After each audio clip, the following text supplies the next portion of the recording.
Bismillahirrahmanirrahim. Assalamu alaikum and a very good morning to everyone.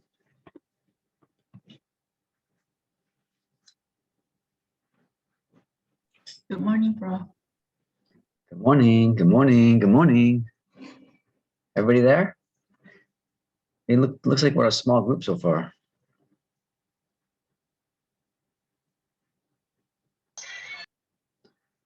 I think maybe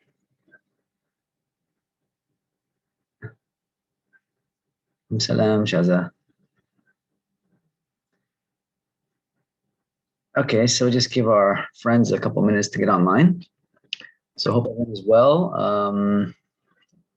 Was anybody successful yesterday at getting a vaccine appointment? I don't know if you guys tried. Anybody out there successful in your attempt?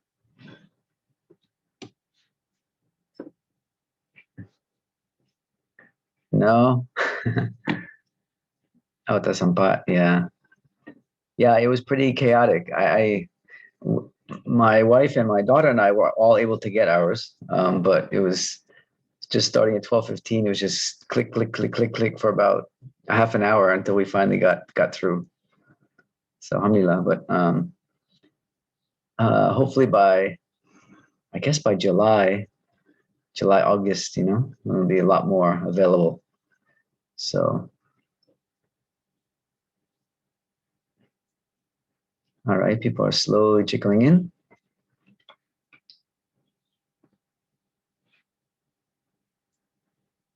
So we are now in week 9, right? Week 9.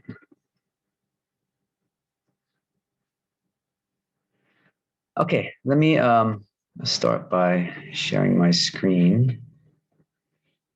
Okay, can you all see the Puja Blast up on the screen?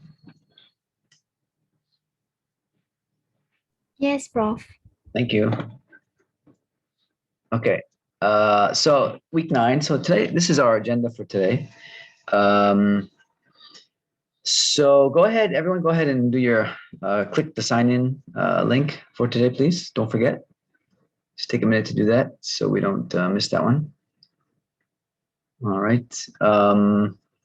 I didn't check this morning. I did check yesterday, but I did not check this morning to see how many of the movie reaction papers were submitted. But I'm assuming most of you, hopefully all of you, will do that by today. So please remember to do that. And I know it seems like there's a lot of these small assignments that I'm giving you. And like I said in previous weeks, the online learning format, I try to limit the amount of lecture time we have in the class. And so I try to make up for it by giving you more short assignments and things you can, read on your own, as much as we can, projects and stuff like that. Of course, there are inherent challenges to online learning. But I don't want to spend, long amounts of time in lecture online. I think it's a really challenging format for online learning. So the lectures I I try to make them, fairly concise, not too long, and then we try to complement with other activities. And so most of our classes, we don't go the full 3 hours because I like to use some of that time to allow you to do work on your own. Which is, why we have a lot of these small kind of homework assignment type things. Okay, so just so people are aware of why we're doing it that way, even though I know it seems like a lot, perhaps every week almost, I have something for you to do. And today will be the same, actually. So we're going to start today with, I'd like to using the chat box. In Zoom, I'm going to ask you, for those of you who have prepared, just to share with the group what community of focus you plan to do your assignment 2 on. So hopefully you have discussed it with your teammate, your partner or whatever for the assignment 2. And even if it's just an initial idea, maybe you're not sure yet, but you have some idea, go ahead and share it. We'll do that in a minute. All right, go ahead and share, and let's just take a look at see what people are thinking about in terms of community and community development. I'm kind of curious just to see what kind of communities you are planning on studying and developing your proposals for. Okay, and also it should help you to sort of get thinking about it, because it's already week 9. The semester is moving along, so we should be thinking about it. And then after that, I'm gonna have again a short, fairly short lecture. Hopefully not more than 45 minutes or so. And this week's topic, we're going to get into begin looking at the actual program planning aspect of community development. And so this week's lecture and next week's lecture, I'll finish it up, inshallah. You can use these 2 lectures, especially for your assignment 2, because we'll be talking specifically about community development, the process of community development programs. And so what are the key aspects, the core aspects of program development for communities? And so that will help you with your assignment 2 as well. Now, I don't go into great depth actually on this topic, but we do cover the sort of main components of it. And you will probably, I'm sure you'll find overlap with your other HRD classes that have talked about program development. There is, of course, overlap to some degree. All right, so this week's lecture and next week's lecture will really, I think, help you with your assignment 2 in terms of the steps that you want to sort of follow for designing your proposals.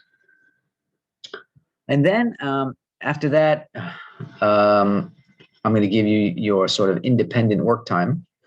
And so I've uploaded this article, which is, it's a really interesting article, and it's about, it's called I'm sure you've all heard of the very famous book, The 7 Habits of Highly Effective Leaders, right? It's a very famous book, especially if you're interested in leadership. If your HRD interest is in leadership, I'm sure you've heard of the Stephen Covey book. So this article is called The Habits of Highly Effective Community Development Practitioners. Okay, so they sort of, it's a spin-off of that book. And what they do is they identify 8 habits or 8 practices of highly effective community development practitioners.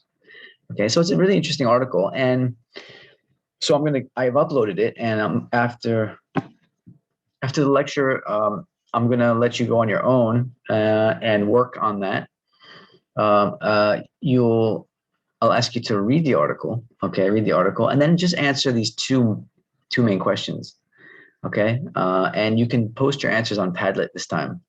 I put the link for the Padlet down here, and I want to just ask you to upload your answers. They don't have to be terribly long again, but these are sort of self-reflection questions. Okay, so given the 8 habits of effective community development presented in the article, which ones are most suited to you personally? Which ones do you think you can excel at, and why? Okay, so of those 8 habits, which ones do you think you'd be, quite good at, or really good at executing? Which ones would come easier to you, in other words, if you were involved in community development work? And many of you probably are already involved in community development work. And then the second question, of the 8 habits, which ones do you find most challenging? Which ones will require the most work or training for you to develop, and why? Okay, so for example, networking, might be one of those important habits that community development practitioners have. Maybe networking is a challenge for you. Maybe you're not really sure how to network, or maybe you're a sort of introverted person and you don't like socializing very much, So think about, in terms of yourself, your own personality, your own experience, and then, just answer those questions. Which ones would you find the most challenging? Okay, and again, it's a self-reflection exercise, and I think it helps us to situate ourselves in that community development practitioner setting, and to sort of gauge our own abilities and capacities to be community development practitioners. Okay, so just go ahead and do that after we'll be doing that after the lecture. So I'm just going to let you do that on your own, but I will leave you time in the class like usual to do it if you want. Okay, so up to you how you make use of your time. I will not tell you how to do that, but I'll give you the time. All right, so that is our agenda for today. Are there any questions or comments or concerns?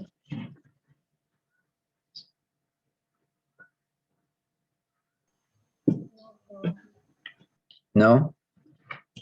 All right. So let's stop sharing that. I want to open up the chat box now. Okay. So based on the agenda, now I want to ask for you, whoever, it's a free-for-all, so whoever would like to share, in the chat box, just go ahead, and if you've already done it, write down the community that you plan to study for your assignment 2, for the proposal assignment. Again, it may not be your final, the one you're going to finally decide on, but maybe just one you're thinking about. Anything will do. I'm curious to see. Let's just see what kind of communities you guys are thinking about. So go ahead and you can put your entries in the chat box. Okay, so Jesse said rural communities in Bintulu. Okay, interesting. Any particular community, Jesse, that you have in mind?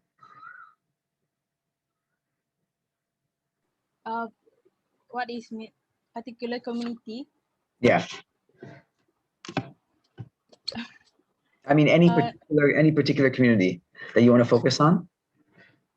No, we just focus on the rural community in Bintulu, Sarawak. Okay, all right.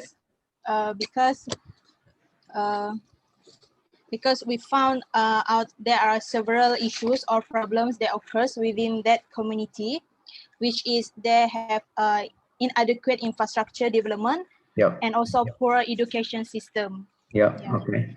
Great. So the program that we want to implement is PILB, which is called as Pembangunan Infrastruktur Luar Bandar. Sounds good. Great. All right. Well, good luck. Yeah. Okay, good. So let's see. Farhana said awareness and education campaign on COVID-19 in Sri Serdang. Okay. Okay, very good. Now today, in the lecture, I'm going to talk about something called situational analysis, which is the first thing that you do when you undertake a community development program. And so that might help you guys to think about the particular focus of your programs. So for example, you want to focus on Sri Serdang community, focus on COVID-19. How do we determine really what program or what, sort of educational needs there are in that community? Those are the kind of things you need to think about. So, but that's a good idea. Okay. So we all need more awareness and education on COVID-19, that's for sure. All right. So that's good for Hannah. So let's see. Iza said with Shazad, Desa Tambun community. Okay. Is that any particular community, Iza, or is that just?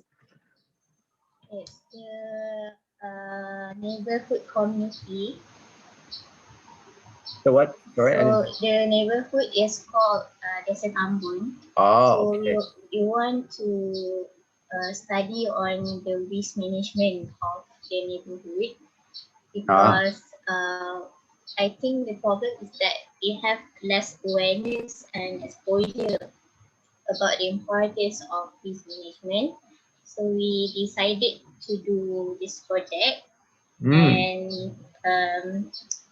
the activity will be on reduce, recycle, the 3R, and also about composting. Okay. Where is Desa Tambun? Where is it located? It is located in Ipoh, Perak. Oh, Ipoh. Okay. All right. Very good. Okay, that sounds good. Any particular reason why you chose this community, Iza? It's just that I got interested in environment daily.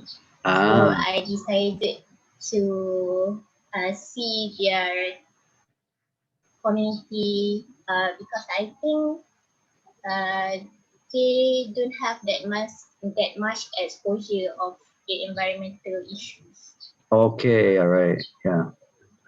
Oh, that's good. That's good. And I'm sure that's true in many communities in the country. So who knows? Maybe your your program can be applied or used in other communities as well. So yeah, that's good. Okay, good topic.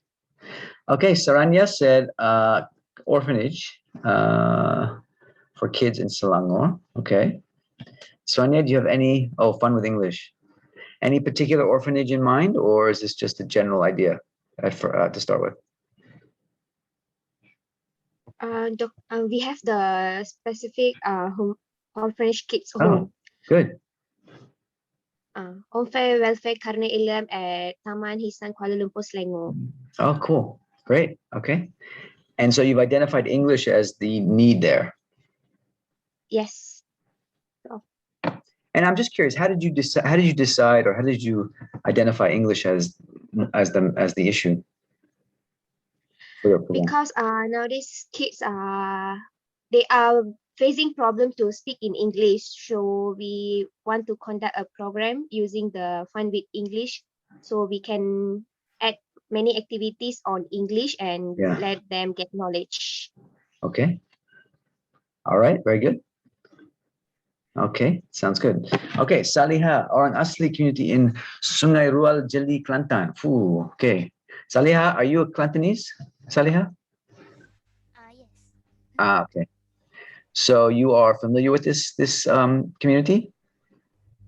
I'm not so familiar, but I Oh. know some of the people from there because Oh. I used to go to school near this place. Great. Excellent. This is really nice. I mean, I like hearing the fact that you guys are choosing to work in communities that you're either familiar with or you have some connection to. I think that's really important, actually. It's good because it makes it more meaningful for you.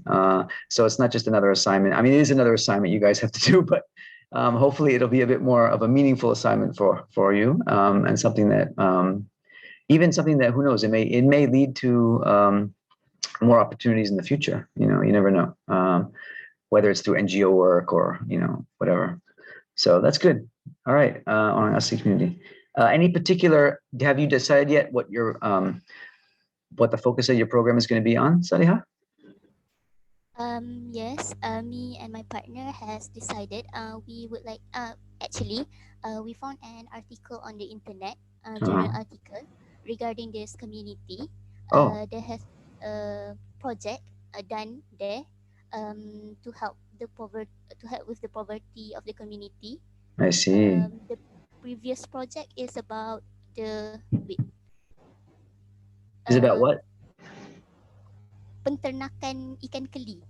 Oh, okay, interesting. Also, from this project, we want to make like another project to help the women from that community to also generate an income for the family by using this ikan keli to create something. Right. That's what we want to do. So like a fish, like fish farming kind of thing. The fish farming is the previous one. We want to make something out of the fish, like create another product from it. Oh, downstreaming. Okay, yeah. Yeah, they call that downstreaming. Okay, very good. So you're going to further develop that as a product for them. Yes. Excellent. Sounds good. All right, good idea. Let's see who's next. Ashma. Urban Agriculture Awareness, Kampung Lenggeng, Negeri Sembilan. Okay. So why urban agriculture? Ashma? Yeah. Why we choose urban agriculture? Because before this, I have been to Kampung Lenggeng Negeri Sembilan for a program anak angkat. And what I see at Kampung Lenggeng community, they didn't have awareness about urban agriculture. So I and Iza decided to do the urban agriculture awareness program among them. I see. So is Kampung Lenggeng, is it considered a rural area or urban area? A rural area. Okay, so it's a rural area. Do they do regular agriculture there? No. No. Oh, I see. So there's no agriculture at all going on there. Yeah. So do you have any particular plan in terms of what type of agriculture? Jenis you want to what I plan is what I plan is pertanian tanpa cangkul, what I think right now. Because nowadays the farmers mereka just tanam dekat dalam tong biru yang besar tu. Jadi mereka tak guna cangkul sangat untuk menanam. So dari tong biru besar tu boleh hasilkan banyak produk lah. Oh, I see. Right, it gives them options, yeah, in terms of what they want to grow. Yeah. Yeah. Okay, very good. Okay, thanks, Asma. Hadi, Alright. Hadi Insight, system buddy with old folks at a village. Okay, what is that? Hadi, can you explain that one a bit? All right, Prof. Basically, what I Insight going to do is basically we are going. Actually, the progress not like system buddy. We are going. What? basically, So who's the buddy? Buddy system siapa tu? Buddy tu. Yeah, basically the system buddy. Basically, we are just going to do an activity and a program whereby we go to a village and maybe we we teach the people there, the old folks, 60 and above, about the awareness of COVID maybe. Okay. Yeah, basically. Right. Good, yeah. So health awareness is definitely an important part of community development, for sure, especially during the pandemic. Maybe about the importance of vaccine. Yeah, it's a huge issue. I mean, so many elderly people are afraid to go for the vaccine because of the fear of the side effects and everything. In fact, my father-in-law, who's 84, quite old, but he went for his vaccine in Raub, in Pahang. And he said when he went there, there's so many no-shows, so many orang tua, they don't show up for the vaccine appointment. So a lot of cancellation so this is a very, very good, very important program. I think there's just so much information being thrown around, and orang takut, they read this and that on WhatsApp, and but it's hard. It's really hard. It's hard to know who to believe, who to trust in terms of information and stuff like that. So a lot of people are just confused, and it's a shame, because now, I mean, the virus is definitely getting more potent. These new variants are definitely more potent than they were before, and so it's a serious risk for elderly people. So so that's a great program. Great, good idea. Okay. All right, okay, Prof. So, anyone else want to share your idea, even if it's just an initial idea? It's okay. No one else? Well, these are some good examples, some very good examples. So the rest of the class, you can take note. Maybe it'll stimulate some ideas for you in terms of what you want to do. As you can see, community development, there's many ways of doing it. Development, as we've shown, especially from the first half of the class, we want to emphasize that development comes in many forms. It's not only economics. So here we have health, we have language, education, community economic development for rural areas. Okay, agriculture is part of development. These are all really important aspects of development. Okay, so I like your initial ideas. They look good. Okay, so the rest of the class, please take note and start thinking. Start thinking about your topics for the assignment. Okay, so let's move.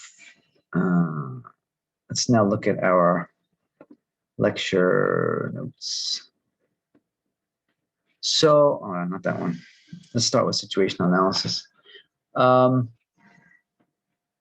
You'll have to forgive me. My slides are a little bit boring for these topics.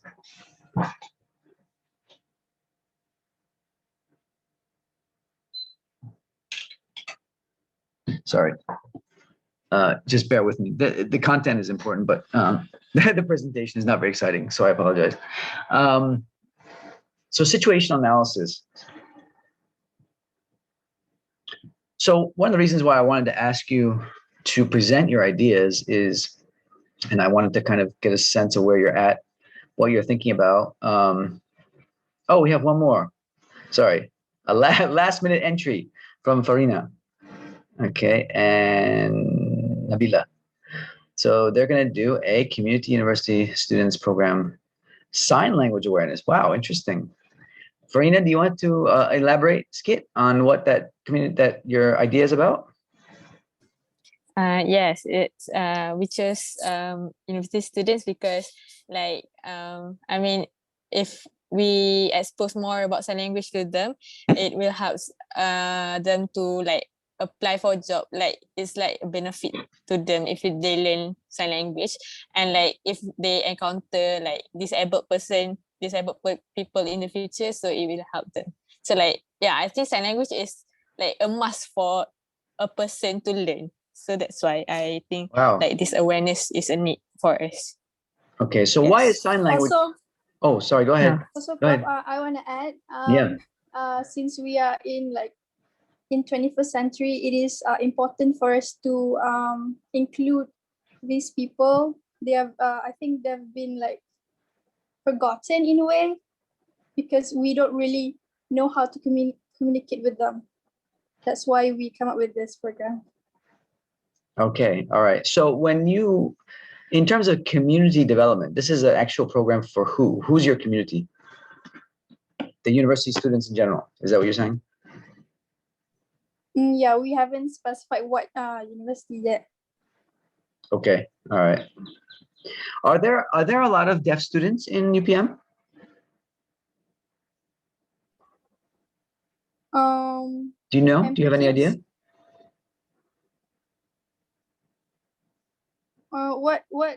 What do you mean by that? Sorry. Oh, like, you know, for sign language, usually it's used for people that can't hear, right?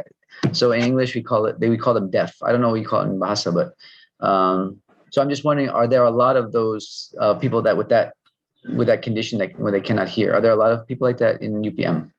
A lot of students.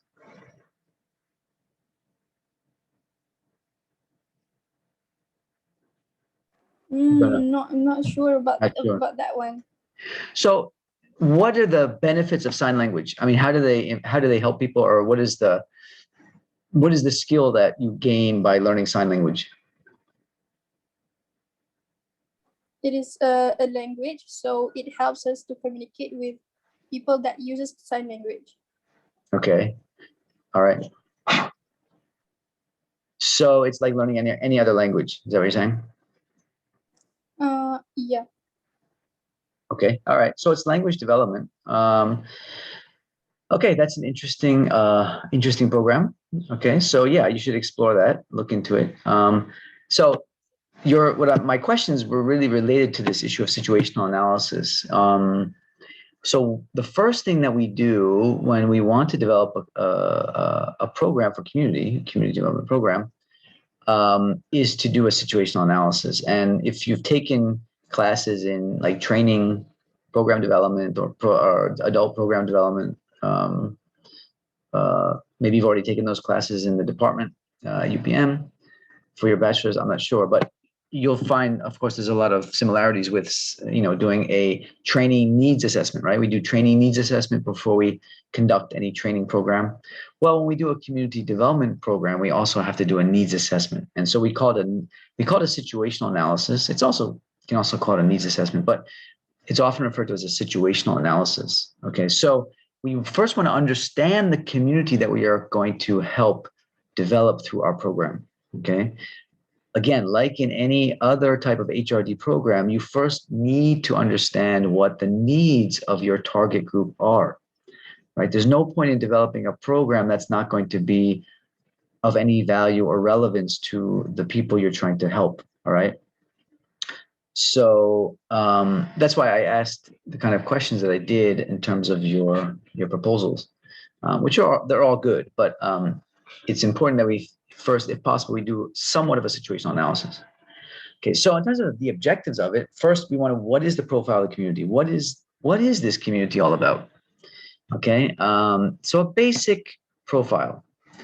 So for example, if you're planning on doing an urban agricultural program, for example, I asked about agriculture in general, right? In that particular instance, so, and the reason I asked that is because my assumption was that because you're planning on doing an urban agricultural program, I assume that that community doesn't have much agricultural activity going on to begin with, right? Obviously, that would make sense. If they're not doing agriculture, then an urban agricultural program makes sense. Okay, so there's no point in really bringing, or maybe there's not much of a point in bringing an urban agricultural program to a community that's already doing a lot of agriculture, right? So that's why we have to first understand the profile of the community. That's why I asked you, Nabila, about the number of students in UPM that are using sign language, that need to use sign language, right? Is this a big number, a large number of students that require the use of sign language? Because if you're going to teach students sign language, language is like any other kind of language. If you don't use it, you lose it, right? As they say. And that's really true of language. If you don't use the language, you'll forget it, right? So if you're going to teach them sign language, do they have the opportunity actually to use the sign language, right? So that's something you just need to think about. And so maybe that will also help you to determine or to identify the specific community that you want to do this program with, all right?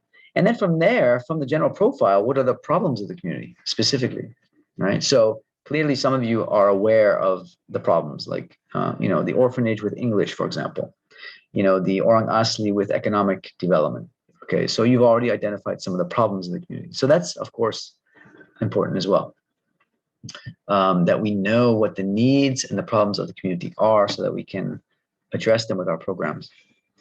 And is the program suitable for the community, right? So, for example, you want to teach or you want to do a program with Orang Asli women, and you want to do something around ikan keli, and maybe you want to teach them how to develop a product. But are they going to really have the resources and the tools and the ability to develop and to actually produce that product, right? So once you deliver the program, will they be able to sustain it?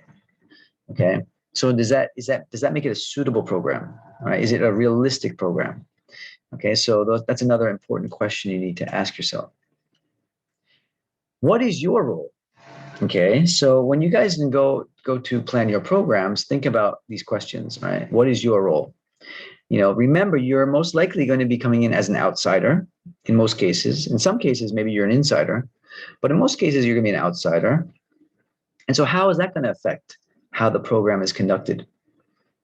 Will the Orang Asli women trust you as an outsider?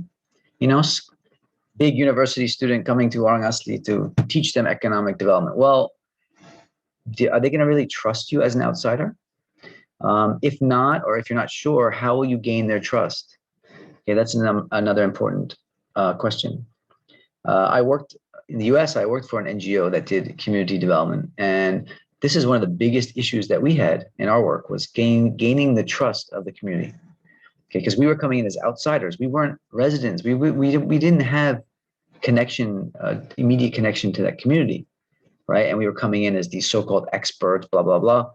But they had a hard time trusting us because we were outsiders, right? So that's something you need to think about. What is your role as an outsider? Who should be involved in the working committee of the program? Okay, so you're going to try to, to carry out the program, you're going to need a working committee of some kind. Maybe it can be a small committee, just a few people. But of course, the more the better necessarily, but it's important to have, representation from the community on that working committee. All right. So like any good program for HRD, you want to have representation of the target group, right, on the committee. And what is the goal? What is the ultimate goal of the proposed CD program? All right. And so that one is kind of obvious. You need to have a main goal. All right. So is it to enhance students' ability to speak English? Is it to reduce crime? Is it to enhance economic output? What is the ultimate goal of the program? Okay, if you're not clear, and sometimes we're not clear, we may have an idea in our head, oh, this sounds like a good idea. But then we think, well, really, what is the goal? What is it that we're trying to achieve by doing this program? Okay, so that's something that needs to be really thought out. Okay, so in terms of profile of the community, again, it doesn't have to be so in depth, but basic community structure in terms of knowing a little bit about the history of the community and its general background, right? Such as its population, if you're, for example, you're targeting a community like Hadi, you're targeting a community with of elderly, old folks. If you've identified that community, do you know what is the percentage of old folks in that community? And what is their sort of demographic makeup? Are they active in the community? Are they willing to be involved in such a program? Okay, those kind of things. So it's important to know the basic structure and demographics of the community. There are some communities that are very active, right? Very active in community kinds of issues and events. Others not so much. So it's important to know those dimensions of the community. All right, so age, ethnicity, gender, okay? It's important, especially, and even, even ethnicity, race, those things are important to know. It might affect how you go about conducting the program. If you know that, the majority of your participants, for example, are, of a certain background, a certain ethnic background, or a certain racial background, or a certain age, it helps you to know and helps you to design the program accordingly. Gender, so if you're targeting women, for example, in your program, what's the percentage of women in that community? What roles do those women play in that community, right? So, for example, the Orang Asli women, are they typically involved in economic activity, or is this something totally new to them, right? Those kind of things are really important to know. And then the social structure of the community. So what institutions are there?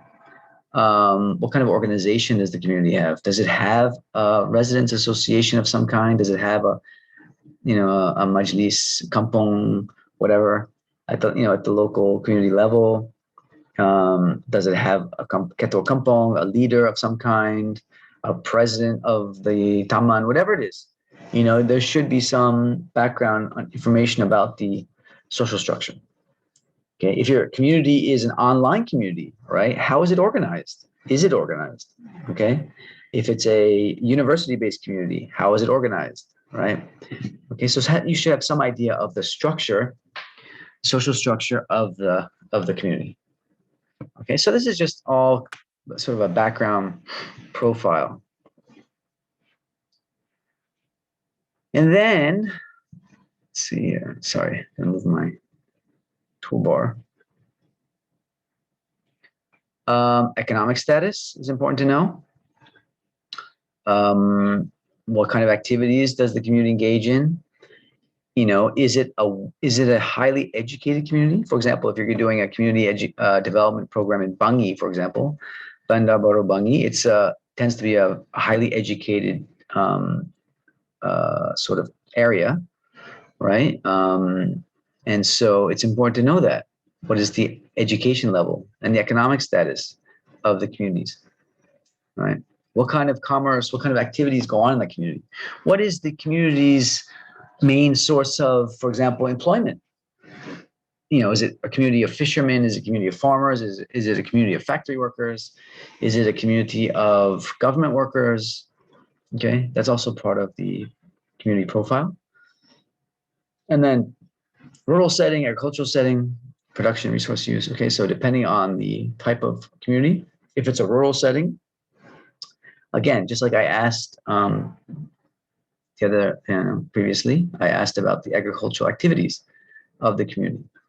All right, so that's important to know, obviously, if you're going to propose a agricultural program. All right, availability of resources. Okay, what type of infrastructure is there? So if you're going to propose a fish farming or some sort of product development related to ikan keli, what type of infrastructure is there for the women to produce this product? Or is there something that you need? Maybe you need a sponsor to come in and provide them with, certain tools or equipment or something that they need to make these products that you want to propose. Okay, and so maybe you need outside people to come and donate, resources or something. Okay, so you have to see what kind of assets are there in the community, what kind of resources are there. All right. Now, after you've sort of acquired all this information, this sort of background information, then it's much easier to identify the problems and the needs. You can see much more clearly what the needs of the community are after you've gathered or acquired all this information. Okay, it'll make your job much easier to identify.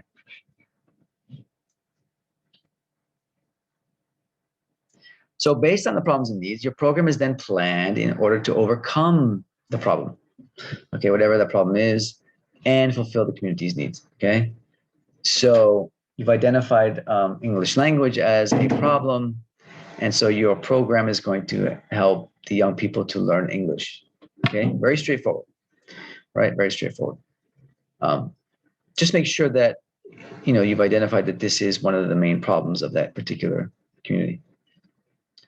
If a community is having many problems, okay, you need to then prioritize, right? So, and of course, for this particular assignment, don't worry about prioritizing, just choose one, okay? But it's important to have that background information about the community so that you can make sure that you're choosing a problem that is of priority.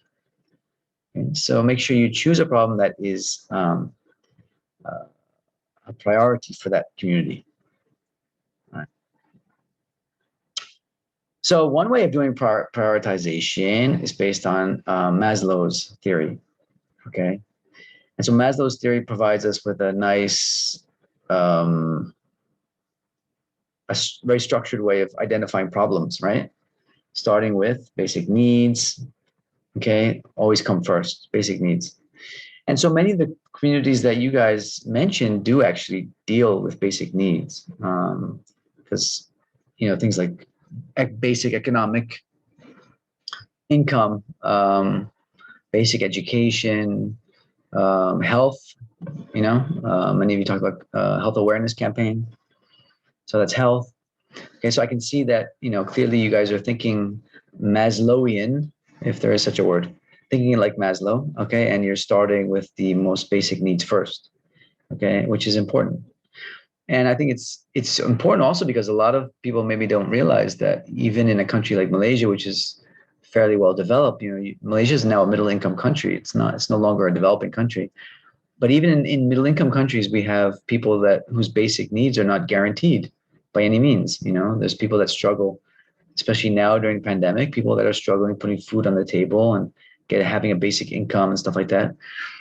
So this is really a good time, actually, for you as program developers to propose new programs, because there's quite a bit of need out there now, for sure. All right. Okay. Any questions about the profiling, community profiling? Okay. So the more you can do that, the more sort of background profile information you can gather. And so that's something you're going to have to put into your project in the assignment two. That first section of the project should have some sort of profile, okay, some profile of the community. Okay, so that's definitely information you're going to have to gather. All right, as much as you can. Of course, not a huge amount. I'm not asking for a huge profile, but at least a general sketch, a general profile of the community. Okay, so that first part there can give you some idea, right? In fact, it's one of the reasons, actually, it's one of the reasons why my slides are so boring, because I wanted to make sure that I included these important information that you need to do your assignment, okay? So it's just pretty much just straight bullet points for you to go through, and, it acts like a checklist almost, all right? Okay, so, and then formation of working committees. So this is a really important part of the process. So after we've done the, identified the need, identified the problem from the profile, then we have to think about the working committee. And the working committee are the ones that are going to be, as you can see there, planning the activities and direction for the program, dividing the tasks, and getting the legitimization from various sections of the community. So the working committee plays a very important role. Why? Why is a working committee so important for a community development project? Can anyone tell me?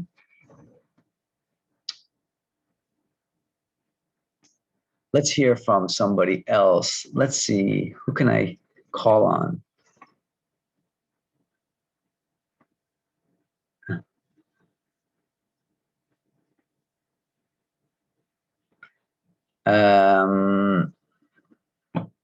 Hanisa, are you there? Hanisa?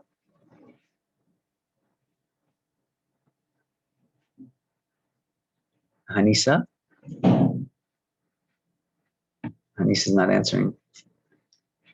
Okay. How about Fadila? Are you there, Fadila?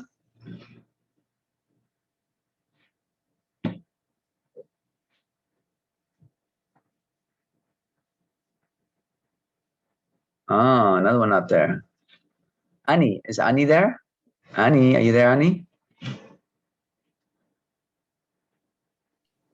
Yes, Prof. Hi, Ani. So, can you tell me why do you think why might it be important, or why is it important to form a working committee for a community development project? Any idea?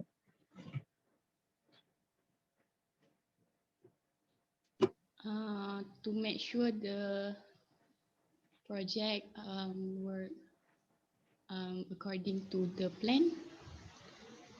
Okay.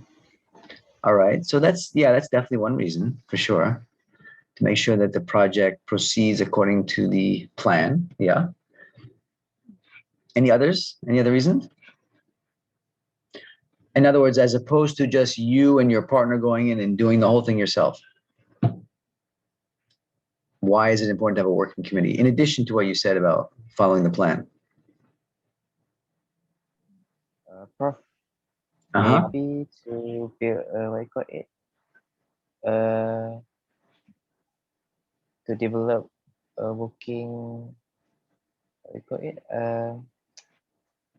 to build to develop a team, a good team whereby, for example, if we are in the workforce, maybe in future, maybe it can also help us in the working phase, maybe. That's my point. Thank you. How, Hadi? How can it help you? How can I? You said it can help you later when you go for the work, go into the workforce. But how? How can it help you? Yeah. Basically, if, for example, if we work in future, basically, so basically we need to work together, right? We have program, we have assignment so that teamwork, yeah. we work together, yeah. So basically, by working together, we can, like Ani said just now, we can finish the assignment or anything that we get at what you call it, at the respected time. Yeah, I think. Yeah, it definitely helps to get things done in a more timely way. Although working committees, I mean, a lot of you are in Pasuma and stuff, and so you know that working committees can also slow down things actually sometimes, right? Because you have to get people's buy-in and their feedback and different approvals from people. So it can speed up things, but it can also slow down things. But yeah, like you mentioned, teamwork is a really important part. It's important to work in a team, and that can definitely help you as well. So let's see, Farhana said to make sure the project can be done by the time frame. Yeah, so working committees definitely can keep, if everybody is assigned certain tasks and so forth, it can definitely help to keep the project on its time frame. Isa, you said help to get resources. Yeah, that's an important one, especially if the working committee members are from the community. Because again, if you're coming in as an outsider, you may not have really good linkages to the community in terms of knowing who the insiders are, who the people with the resources are, who the gatekeepers are, and all that. So if you have a working committee comprised of people from the community, they can help to get things done, right? Especially in terms of resources. So that is a very important one. Isa, thank you. Jesse said, work together to help the community, because in helping the community, it should include all levels of involvement. So yeah, so that's sort of a principle of inclusion, right? If you're going to do a community program for community, it should be done by way of community. In other words, it should be done as a community, right? So yeah, I would definitely agree with that. It should include, that's the definition of communities, that everybody has a role to play, right? And so having that inclusive approach, is what community is all about. So yeah, that's important.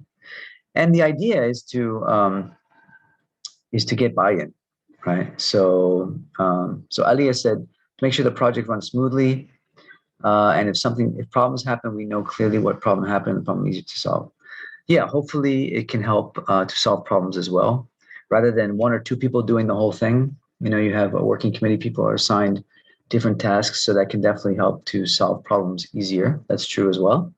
And Si Young said it can make the project more clear and planned, also more conducive to the transfer of personnel. The project becomes more flexible. Okay, interesting. Yeah, that's good. Shazrina, to make sure the plan more structured. Yeah, it definitely does. Yeah, it definitely helps with more structure, and can generate better ideas. Yeah, I like that. And that's part of being inclusive, is that you can get better ideas. You get buy-in from different people with different perspectives. And so it's sort of a democratic approach. And so, yeah, that can definitely help. Buy-in is really important as well. Buy-in, getting people to believe in the project, to see the value of the project. Again, it's a challenge to come in as an outsider. It only really is effective when the community buys into it, when they say, this is a really important program, we need to really invest in this, right? And so when you get people doing that, it makes the program much, much more effective. Okay, so yeah, so those are all good responses. So your working committee, and it's not only people from the community, actually. As you can see there, it says from the organizing institutions. They may be both in the community or outside the community. It could be the government, right? We talked about that last time. Government often comes in from the outside to help organize a program in the community. So organizing institution can also be from outside. Sponsors can be from outside, right? Subject matter specialists can be from outside, researchers, etc. Okay, so you can get this combination. It's nice when you have a combination of working committee members from both inside the community as well as experts from outside. And you get this kind of combination. And that's often when the working committee works best, because then you get both the outsider and insider perspectives, right? And so it's really the best way. Often it's the best way. All right. And so the working committee will help plan activities and direction, divide the tasks according to specialization, like you guys mentioned, which helps to keep the program on track, helps to monitor, helps to problem solve and all that. Also makes the program more accountable, right? So people are accountable for specific responsibilities, right? And so who's in charge of what. And to get legitimization from the various sections of the community. Okay, so we want, again, the community to buy in to the program, for them to approve and adopt the program. Right. Okay, to just some other reasons: to ensure meaningful participation, to have cohesive decision making, all right, as you guys mentioned, and to ensure success of the program because a working group provides leadership. Okay, so like in anything, leadership is really important, and so when you have a very effective working committee, then the program is more likely to be led well and it'll have a better effect. Okay, so for example, working committee of a health program. Okay, so how do you take note? Health program. Okay, so you may want to include, like when you go to the community, Hadi, in the kampong, you may ask for input, and even if maybe a doctor or two that can come with you, a district medical officer, specialist, nurse, researcher, VDSC members, even maybe people who have done research on COVID-19. When you bring these people with you to the community, of course, it gives the program much more legitimacy. Yeah, and people will, if you have health experts there, it's a lot more effective than if it's just you and your classmate, right? So if you can get someone with that kind of expertise or background, it can really help the community to buy into it. So even better if you can have them on the working committee. All right. So of course, you guys are not expected to put together a working committee in reality, but in your proposal, you should have an element of working committee and who you would like to have on your working committee. You know, and this is the nice thing, is that it's only a proposal. So you can propose, you know, a really nice working committee for your programs. Okay, but think about who makes the most sense to be on that committee for your particular type of program. Okay, so that's important. Okay, so what is community need? All right, and so we just touched on this before about Maslow, but there's more than just Maslow. There's more than just the basic needs. There's other types of needs as well. So the need is the strategy of the process, how to overcome the community's problem. Okay, so there are 4 ways to understand needs. Okay, one is based on Maslow's hierarchy, of course. Basic needs must be approached first. During the pandemic era that we're in now, those basic needs must be prioritized because a lot of people are having trouble meeting their basic needs. Of course, safety, obviously in a pandemic, safety is number one. You know, health, you know, the safety, physical safety, and physiological safety. All right. So, and then of course, economics and basic, you know, food, shelter, and all that. So a different way of thinking about need, though, is in addition to Maslow, is something called normative need. All right. So normative need is the difference between your existing, you know, for example, here at the bottom, you see existing, what you have in terms of your resources, and then what the standards of living are for that particular area. Okay, and in that gap is the normative need. Okay, why is it called normative? Does anybody know why in English they use that word normative? What's normative mean? Normative. Okay, so you're existing. Yeah, go ahead, Hadi. Sorry, Prof. Basically, maybe the basic needs, normative. Sorry? Basic needs. Okay, yeah, it does have the element of basic needs. Okay, but the word itself is a little bit different than just basic. It's normal, so it's the average needs for people. Sort of, yeah, sort of like average needs. So you have this standard of living, which is sort of like, you know, income 2,000 a month. Well, if you live in KL, 2,000 a month is poverty line, right? You know, so for example, in KL, the average standard of living may be 5,000 or 6,000 a month. Okay. And so realistically in KL, that's what you need to sort of get by. Okay. To have a sort of decent living. Okay. That's the sort of standard of living. Okay. However, the reality down here is that most people are only making 1,000 or 2,000 a month. Okay. Whether it's true or not, doesn't matter. This is just an example. Okay. So the existing reality is down here. The standard is up here. So the normative need is really what is needed in that particular situation. What's normative? In other words, what's the norm? Okay. What is the situation for the average kind of person, right? What's normative for that particular area, that particular culture? Okay. It's sort of like what's the sort of general situation, general practice. Okay. So it does have the connotation of basic and average and all that. Okay, so what's the normative need? So the normative need is that there's this pretty big gap and that most people are not really making enough to have that decent living. You know, maybe it's 2,000 or 3,000 a month, this gap. You know, we don't know exactly. But, you know, so you can sort of see that when you go into a community, you can see, you know, if you just look at their income, you say, oh, well, they're doing okay. You know, they're making, you know, the family's making 5,000 or 6,000 a month. But for a family of that size, maybe the normative need in that area is like 10,000 a month. You know, so they're still having a hard time getting by, you know, because the normative need is still quite large. Okay, so don't look at needs. This is what we were talking about earlier in the semester about the drawbacks of just looking at things like GDP, GNI.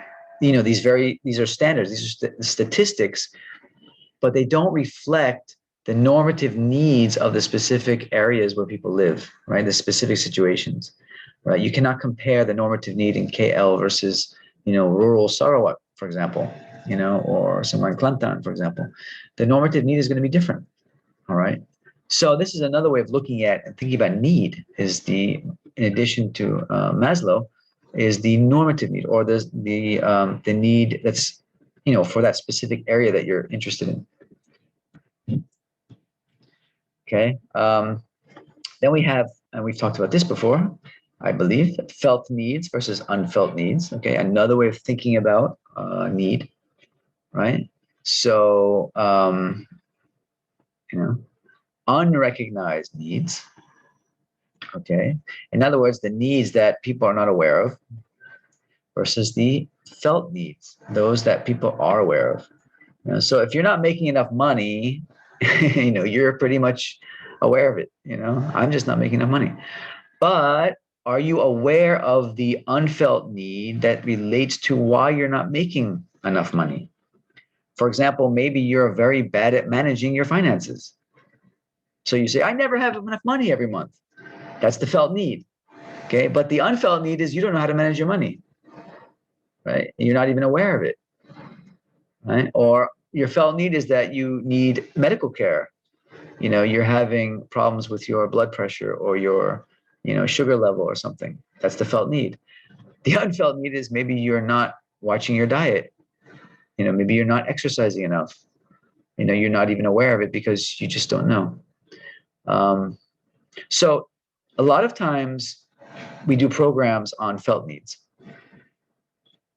But if you do a good situational analysis of your community, you will uncover the unfelt needs, which is usually why really good program developers, they will go into communities first and do research to find out what the needs really are.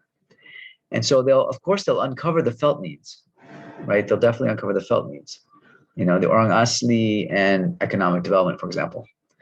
But maybe the orang asli, when it comes to economic development, there's a lot of unfelt needs there as well. Just their basic level of skills. They don't have certain skills that they need to do economic activity. And maybe they don't have enough education to do those things.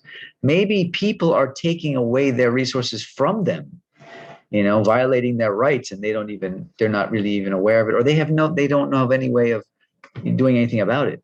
Okay. So that may be the unfelt need that's related to their felt need, that they don't have enough economic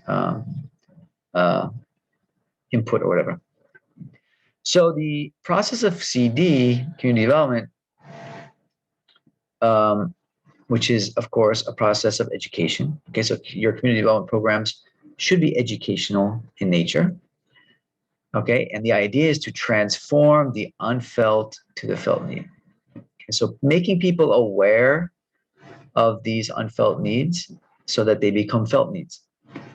And so that's really the idea of the really good community development programs will address the unfelt needs. Yeah, but to do that, you need to do a really serious situational analysis to really understand what the problems are in the community.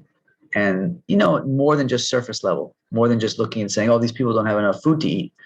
Well, yeah, that's the felt need. Obviously, they don't have enough food to eat, but why? Right? So situational analysis, we go into the try and understand why they have this problem with food shortages, not enough resources, and so forth. Okay, so another way of thinking about need is the felt and unfelt need.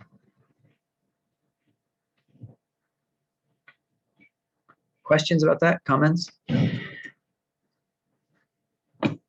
Okay, and then last, in terms of need, is the fourth one is comparative need.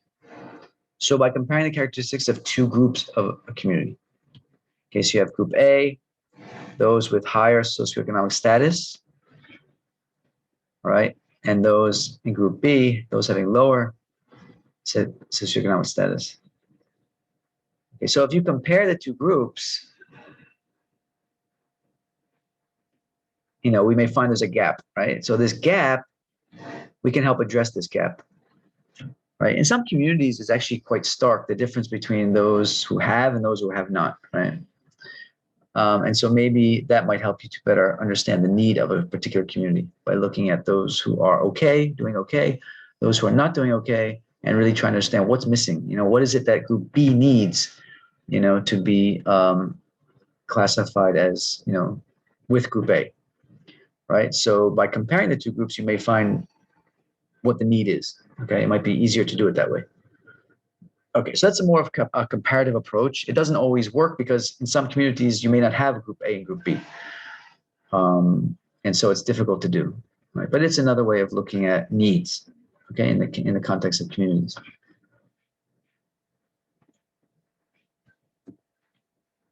Okay, so that's all. I said it was going to be for situational analysis. That's the first part. Okay, any questions about situational analysis? So you can definitely use those. I think will help you for your projects to think about, and then also for your actual proposals. You know, so those are just some important aspects of the situational analysis that you need to think about. Okay, so goal, and of course, all the background profile of the community. You know, really do your best to try and understand what the needs are, what the problems are. Put together a good working committee. What kind of a committee would make sense? And how do you know what the needs are of that community, right? You know, based on your situational analysis, etc. Okay, so the more you can sort of uncover about the community in your situational analysis, usually better off the program will be. All right, so that's why it's really the most important part of the whole process, because there's no point in doing a program that's not going to have any impact or it's not going to be effective. And so this kind of this at least begins to set you on the right path, the right direction, to ensure that your community program is effective and worthwhile. All right, any questions? Why don't we take a break? Let's get away from our computers for a few minutes. I'm going to stop sharing. It's now 12, we're up to 12. Okay, so about, yeah, so let's just take about a 8 to 10 minute break. Step away from the computers. Boleh. Boleh, Prof. Okay, so let's have a quick break. See you in a bit. All right, Prof.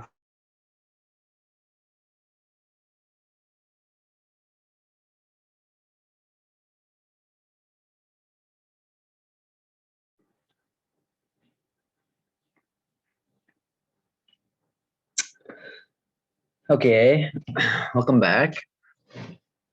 So let's, we have two more short, these are very short PowerPoint presentations. Okay, so lecture, the next two sections or the next two phases of the program development process. Okay, so who can tell me, assuming you're all there, I don't know if you're there, I think you're there, who can tell me what is the next part of what is the next phase in the process? Or what is the next activity, the next step in the program development process after we do our situational analysis?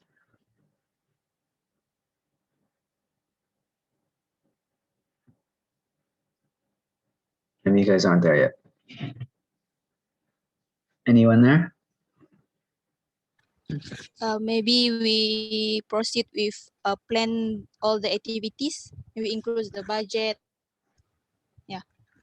Okay. All right. So we go from situational analysis, profiling the community, and really sort of understanding the need, putting together our working committee, and then we go straight into program activities. Jesse?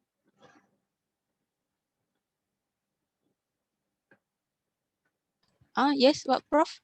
Okay, That's what you're saying? We go straight into activities after that. Planning the activities.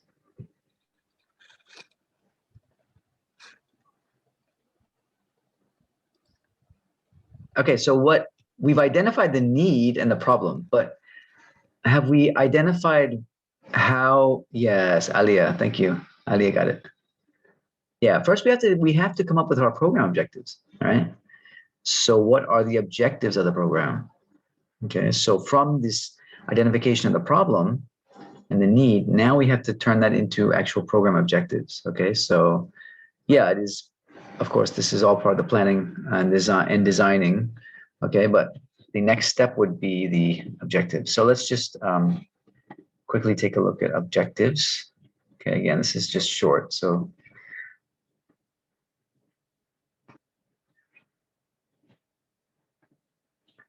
okay.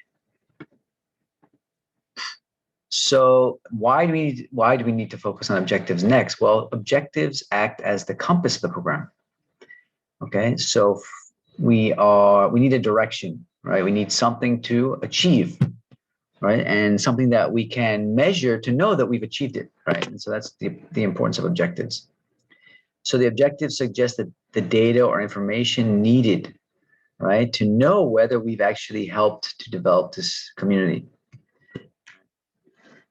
Now the objectives lead to, okay, so Jesse, you mentioned activities. So the objectives, of course, they will lead to what activities we want to do, right? So maybe that's what you were thinking in terms of activities, but it is really good. It's important to first identify clearly what our objectives are, all right? And then therefore, then we can flesh those activities, flesh out those objectives according to specific activities, and then the resources needed to conduct those activities, okay?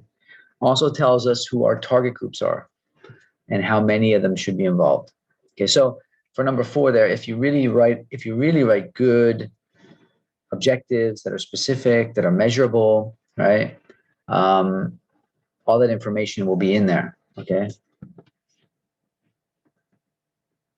The objectives inform us of the type of changes we want to see in the community and the magnitude of change. So you want to do a program with orang asli women and increase their economic input and activity. How much do you expect the program to generate in terms of income for those women? Okay, you may even have an objective, a program objective, where you say you'd like to increase the women's income every month by 20%. All right, that's a very good program objective. Why is that a very good program objective? Because, who can tell me? A program objective that's like that, okay, where you actually identify, say you want to increase the women's economic income by 20% per month. Why is that a good way to write a program objective?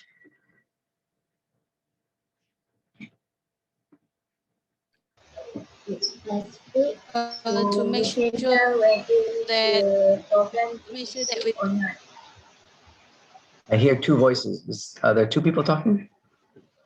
Yes. Oh, okay. So because it's specific, right? So when the program is time, so we can evaluate whether we achieve the goal or not. Exactly. Yeah. Thank you, Isa. So by using measurable statistics, actual targets like that, we can, yes, like you said, we can evaluate it and we can know specifically whether we've actually achieved the objective and to what extent and how much have we helped them, right? Now, of course, that's a very easy way of doing an objective because it's very easy to measure, right? Just in terms of income. Yes, it's quantifiable, Nabila. Yes, exactly. It's quantifiable. Not all program objectives, especially if they're educational in nature, though, are easily quantifiable. Okay, so that's important to keep in mind. Not every program is going to be about increasing income. You know, so for example, say you want to increase people's awareness of COVID-19. Well, measuring that is not so straightforward. It's not so easy. You know, so you need to come up and think of a way of how are you going to know whether you've actually increased their awareness of COVID-19. Okay, so that's going to be a challenge for you to think about in your program plan. Okay, is how you're going to actually know whether you've sort of spread this awareness in an effective way. Okay. Not all program objectives have to be quantifiable, but of course it's better because it's easier to measure. It's easier to measure to know whether you've achieved it. All right. Like there are some evaluations, program evaluations, where they will use more of qualitative indicators to know whether they've achieved the objective.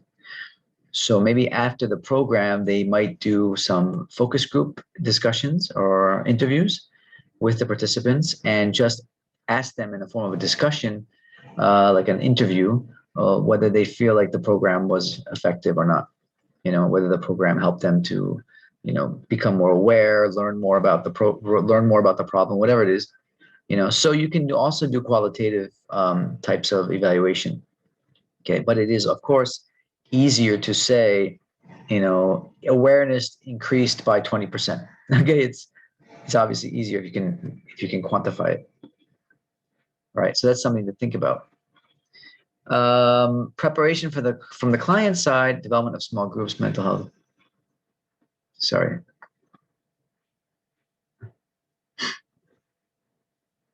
So objectives, clear objectives help the community members also prepare for the program. Okay, so they know exactly what the goal of the program is. And so they, it helps them to prepare for it, right? So they know what they're getting into basically. And then we sort of just touched on the fact that it is a basis for evaluation, if it's quantifiable like that, especially. So it's a basis for evaluation. How are you going to know whether your program was effective? You need to evaluate it. How are you going to evaluate it? You need to evaluate it according to the objectives, right? And so that predicts conclusion and recommendation for future action. Okay, so then from that, you'll know whether to, maybe next time you're going to do a bigger program, or now the program was so successful that now you want to do it in other kampong, you want to go to other communities and do it. Or maybe it wasn't that effective. So now you're going to look back and see, well, where did it not go? Where did it go wrong? So that is very useful, very effective. If you want to act on whatever's next, whether it's improving the program, redoing the program, expanding the program. Okay, so having these objectives is very important, very, very important. Good objectives should have the following components: target audience. Okay, so don't just say the people in X and so-and-so village, or UPM students. That's too big a target audience. Unless you're doing a huge program that's going to actually target all UPM students. Try to have a targeted audience, right? And your programs don't have to be very big. You don't have to target a huge population, a huge sample or a huge population, a huge audience. So you can target, people 60 and over in a specific kampong or a specific community, right? For example, if you're doing the awareness program among elderly, just define elderly in that community, right? And identify the community, right? And that can be your target audience. Or maybe it's elderly people in that particular community who have not yet had the COVID-19 vaccine, like in Hadi's case, right? So that's a more specific target audience, right? That's that kind of thing. So be clear about your target audience. Type of change you want to see, okay? So the type of change that you expect to see. So is it increased in income? Is it increased in knowledge, increase in awareness? Okay, so you want to specify the type of change. And then the magnitude of change. If possible, try to give some sort of indication of how much you want them to change. Okay, so again, if it's something like income, it's very easy. So you want to increase their monthly income by 20%. Or you want to raise 2,000 ringgit. You can even just give a flat amount if it's a program that's more of just a one-off, like a fundraising program, which is also important for community development. Of course, we want it to be sustainable, but some programs are not going to be. They're going to be more one-off type of programs. They can still be useful. So indicate the magnitude of change. How much do you want this community to change? And then the time dimension. What does that mean? Who can tell me? Anyone know? What is the time dimension in a program objective? What does that mean? Anyone have any idea?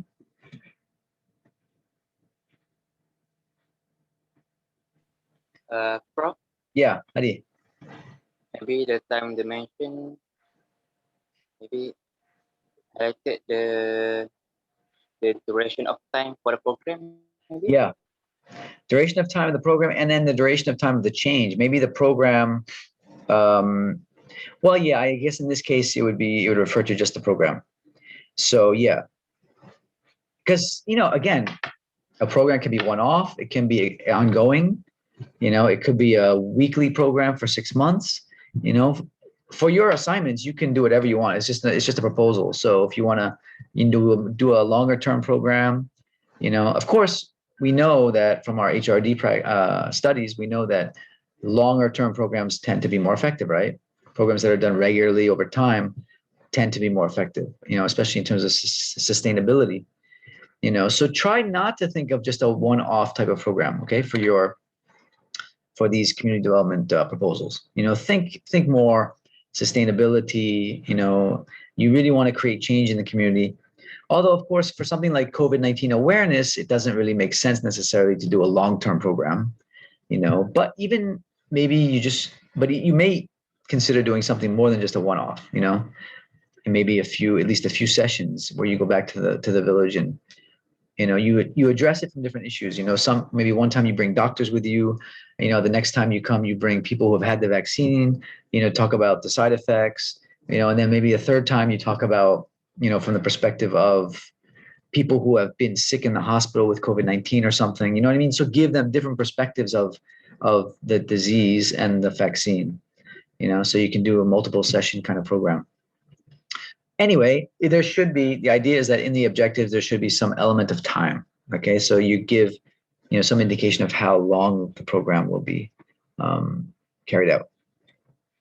All right. Farhana, I really appreciate you writing that you have no idea. And I'm serious. I'm glad, I really appreciate just the fact that you commented there and said, it's okay to say you don't know is perfectly okay. That's why we're here, is to learn. So. Okay, let's keep going. Any questions so far about the objectives? Is it clear, I hope? No question. Okay. All right, so here's an example. So to increase, example of the program, the objective is to increase, okay? And that's a good way of writing an objective. To increase the monthly income of 50% of the fishermen in the village of Sentosa from 1,000 ringgit to 2,000 ringgit by practicing freshwater fish rearing in the year 2007. Okay, so this is a very specific objective. Okay, you know, so it's good. I mean, this proposal you're going to write is really just a practice assignment. It's not a real proposal. You know, so it's good. You can sort of practice writing really good objectives like this, very specific.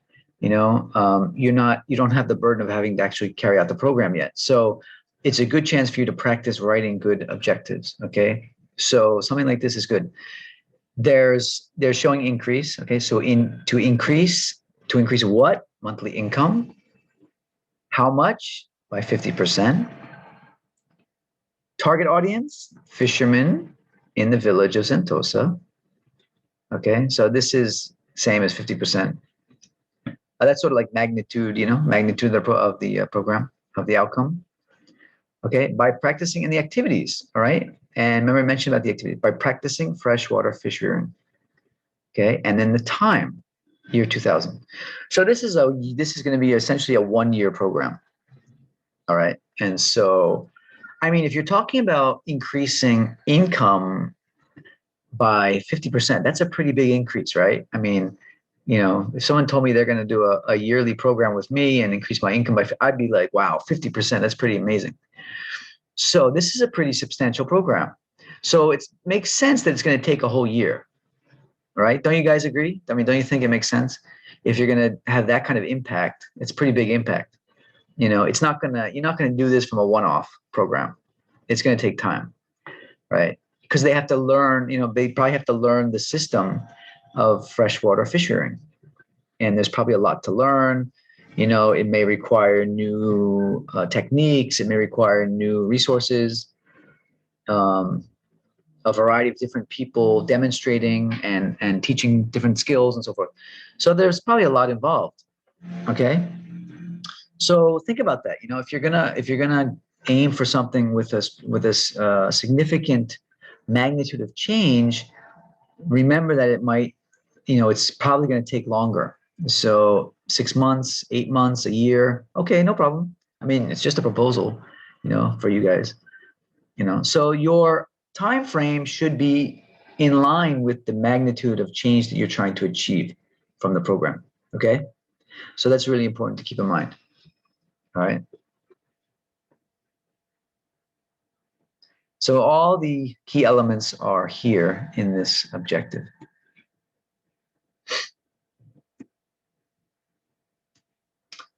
Okay, it's analysis. Let's see what we got here. Okay, so this is just what I just did. So analyzing the objective. Okay, target audience, 50% of fishermen in the village. Okay, type of change, increase in income.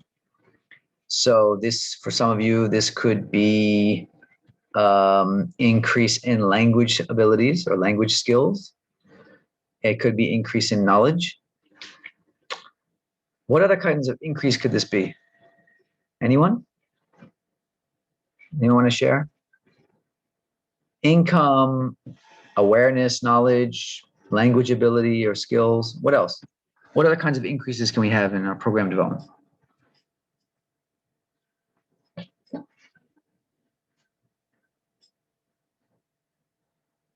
Anyone? Anyone? Other types of change? Increase in what? KSAs. Sorry, Nabila, I didn't hear you. KSAs. KSA. Knowledge, skills, ability. Knowledge, skills, and attitude. Okay. Yeah. Not all programs have to address all three, though. So keep that in mind. Okay. Realistically, a lot of programs will not be able to do that. So change in attitude.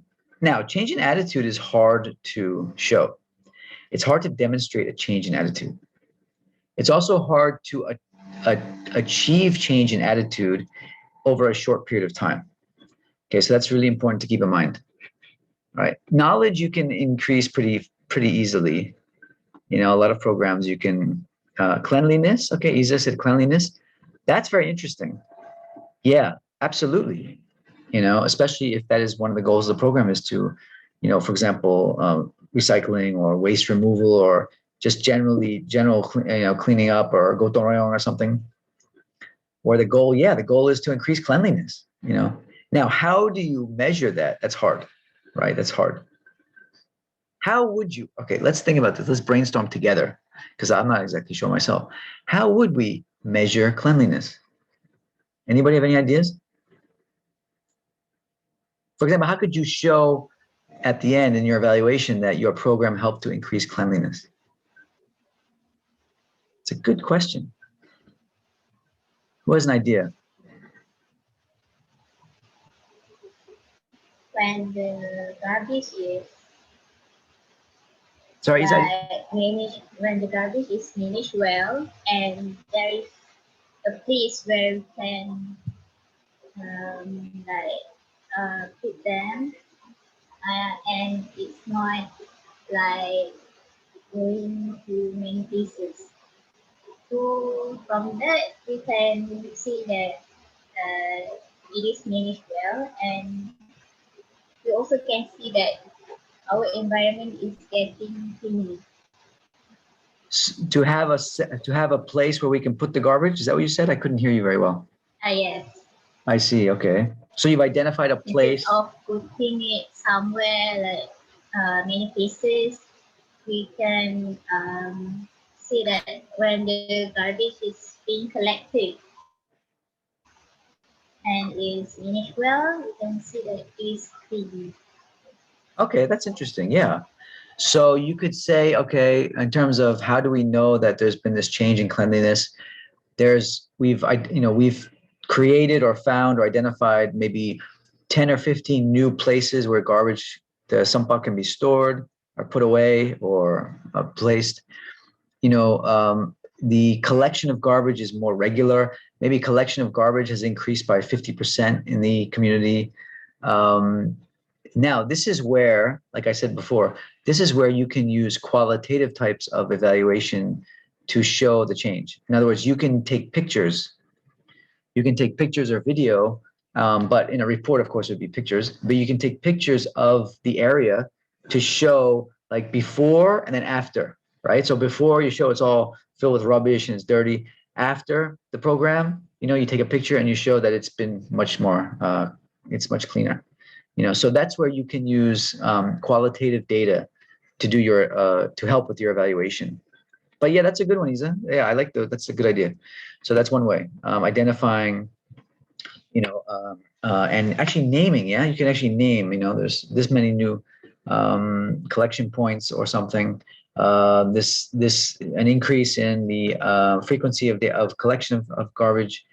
You can even give the community residents like a very short survey, to what extent they feel the community is cleaner now, right? So 50% of the community agrees that the area is significantly cleaner or something like that. So you can do a sort of perception survey. That'd be another way of doing it. Jesse said implement the 3R concept. Okay, so yeah, that would be an activity, Jesse. That's an activity that you could do for the program. But then the question is, how do you show that you've actually achieved that, right? That change or that increase in cleanliness. Okay, so that's the challenge. Okay, so but there's ways. There's definitely ways. We just thought of several. Okay, so that's good. So type of change, you want to be clear about that. Okay, so the fishermen, magnitude of change for these fishermen was quite obvious. It's through income. Okay, so increase in income. And again, that's a big increase. Actually, that's 100%, not 50%. When you double your income, that's 100% increase. Okay, so you're talking about 100% increase in income of over 1 year for a year program. Okay, that's huge. All right. Time dimension. Okay, yeah, within 1 year, within 12 months. So I'm just thinking, like, who was it again that had the Ikan Keli project with the Orang Asli? I forgot who it was. I'm sorry.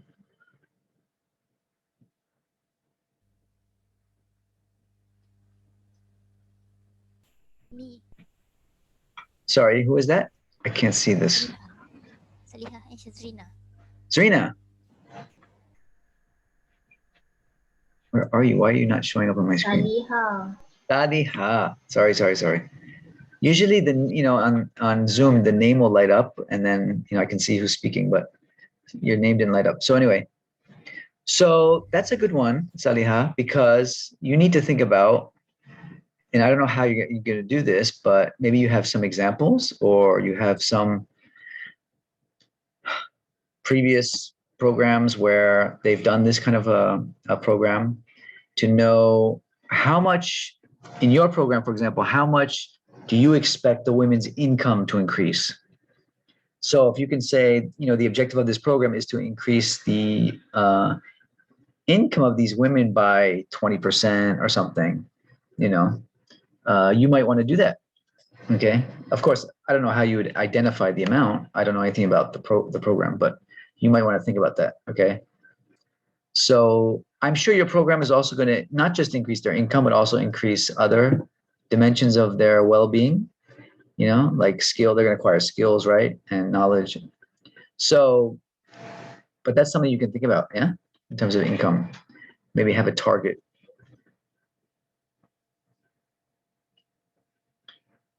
All right.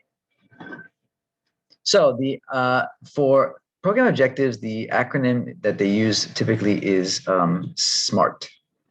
Okay, so make sure that your objectives are specific, measurable, attainable, realistic, and they have a time dimension to them. Okay, so try to make your objectives as specific as possible. Okay, similar to the example that I just showed. Measurable, if they're measurable, of course, they're easier to evaluate, right? Attainable, make sure that the program is realistic. Don't make it something that's, within the capacity of the community and the program itself, right? You're not going to achieve 100% of anything in a small community program. So, Hadi shouldn't say that 100% of the residents are going to be, fully confident about the COVID-19 vaccine or something. Be realistic and make it attainable, something that's not too difficult to attain. Okay, but it should be significant change, right? Okay, so then realistic, attainable and realistic kind of go hand in hand. And then, as I mentioned, it should have the time dimension. Okay, so think of your objectives according to the SMART acronym.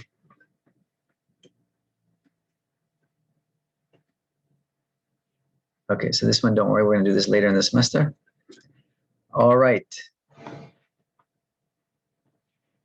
So any questions about objectives? I just have one more short one.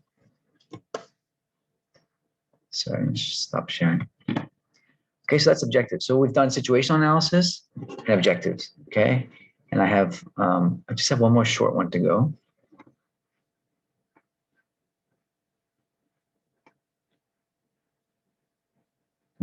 Hold on one second. Yeah, very short. So after you've done the objectives, then you can start thinking about your activities, right? As Jesse said before, we should think about activities. No, this is not the right one. That's not right. Yeah. Okay, so you can begin to put together, after that, you can begin to put together a work plan. Work plan.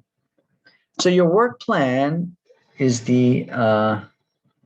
and this ideally, because you've already, in the first phase, you've already done you've already put together your working committee, right? And so, I mean, many of you guys who have done sumo programs and stuff like that, this is, I'm sure you're familiar with this, but developing your work plan is the next step after you've done the objectives, okay? Because you've got your needs are identified, you've got your working committee all set, I know what you want to achieve with the program, how you're going to evaluate it, etc. Now it's just a matter of identifying the activities and the flow of the program.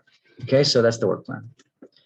Okay, so the general scheduling of program according to major activities or phases such as planning, implementation, and evaluation. Okay, so planning, implementation, and evaluation are the three main phases of any program.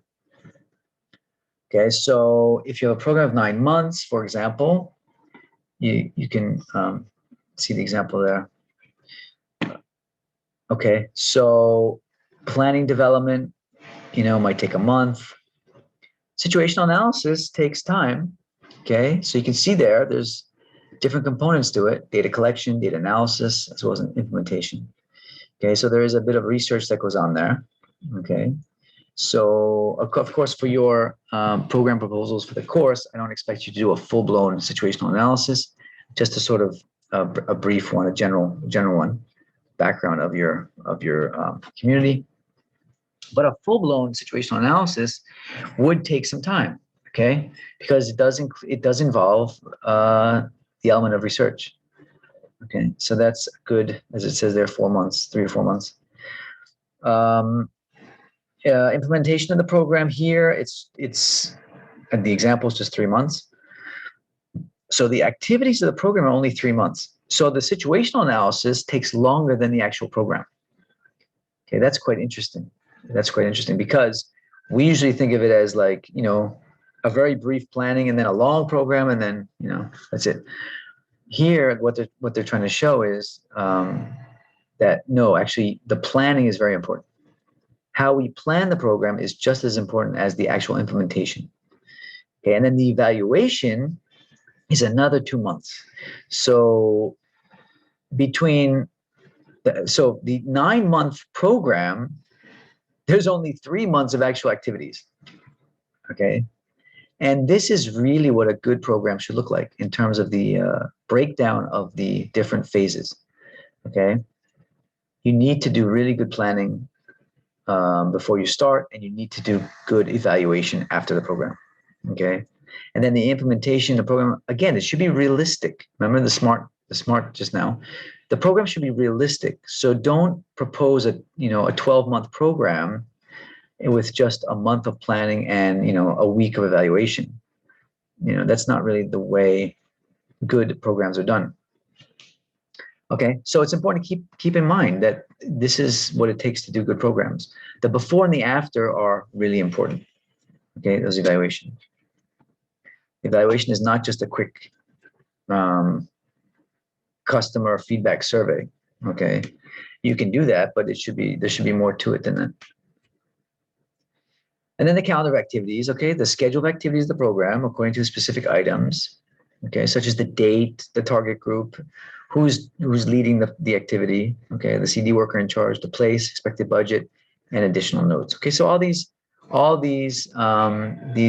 details should be included in the calendar of activities. Right? And of course, those activities, they need to specifically relate and address the program objectives. Okay, so there should be very clear alignment between the objective and the activity. Okay, make sure that they're aligned, that there's not like, your objective is to increase income, but your activity is going to be like show them a movie, or something. There should be an alignment. There should be a clear alignment between the objectives and the activities. Okay.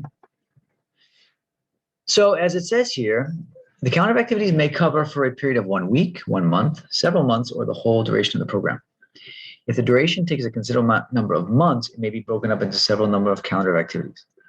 So how you conduct the activities really depends, it depends. Like for the fisherman one just now, it's a 12-month program. Okay, 12-month program. But fishing, there's seasons, right? So different seasons. So activities for that kind of a program, they may vary according to the month of the year based on what fishermen usually do in that time of the year. So maybe they do their most intensive fishing activities in the months between May and August, for example. Well, that means that before May, you're going to do a lot of the planning with them, right? So maybe there's certain skills they have to learn or techniques they have to learn or whatnot, or they have to re-equip their boats or whatever. Then they go out and they do the real heavy activities where they actually apply the techniques for a few months during the prime fishing months. And then they spend 2 months really in terms of reflection and evaluation. What did they learn? What went well? What didn't go well? How can they improve for next time, etc. Okay. So you may want to break up your activities depending on, the natural course of events as it pertains to that particular target group, as it pertains to that particular community. Okay. So if you're doing something around, let's just think of one, like just now we had the orphanage. What is the orphanages? Does the orphanage have a certain calendar of events? Like, for example, at certain times of the year, does the orphanage have high time and low time? Does it have a busy time and a not so busy time? Does it make sense to do the English program during Bulan Puasa, for example? I don't know. These are just things that you want to think about. Okay, so calendar events should be planned accordingly. All right. And that's it. So I said it was brief. And so that's the third. So we have situational analysis. All right. And we've covered objectives. And now we've covered the calendar of activities. Okay. And it's just about 1 o'clock. Any questions? Any questions? There's just 2 more sections to this lecture on the program, the actual steps in the program development implementation. Okay, so we'll finish that next week. All right. Is it clear so far? Yes, Prof. Okay. All right. Okay, good. So now I'm going to just let you guys for the rest of the class, if you want to use the class, again, it's up to you. I leave it to you. If you want to use the class time to start on the article and the feedback. So remember, just to show it again, you can see my Putra Blast screen. So this is the article. So you can just click on it and download it and then go ahead and read it. And then just answer these couple of questions, all right? And you can just do it straight into Padlet. So I've made the link for the Padlet. And just post your questions here. All right, so this is more of a self-reflective exercise. You can just post your answers here. Okay, so if you want to do it now, you have an hour. If not, you can do it at your own leisure. Okay, any questions, any comments? So just before we adjourn, I just want to mention about your assignment 1. So assignment 1, you did the article reaction and the videos. And so I really am hoping to give you feedback on those, not just a grade, but also feedback. So I'm going to go through them carefully and then try to give you each feedback on the assignment. So it's going to probably take me a little bit longer to get it back to you, only because of that. Whenever possible, I think it's really important that we give students feedback, not just give them a score, so that they know what they did well, what they didn't do so well. So I would like to take more time to do that. So I apologize for the delay in getting your marks back, but I'm hoping to also give you proper feedback as well. Okay, so just to make mention of that. Okay, is that clear? Yes. All right, then we will say adios, goodbye for this week. All right, Prof. Thank you, Prof. Okay, inshallah, Thank see you all next. Prof. Inshallah. Okay, Thank you. have a good week. Thank you, Prof. Okay, sama. Assalamualaikum. Waalaikumsalam, Prof.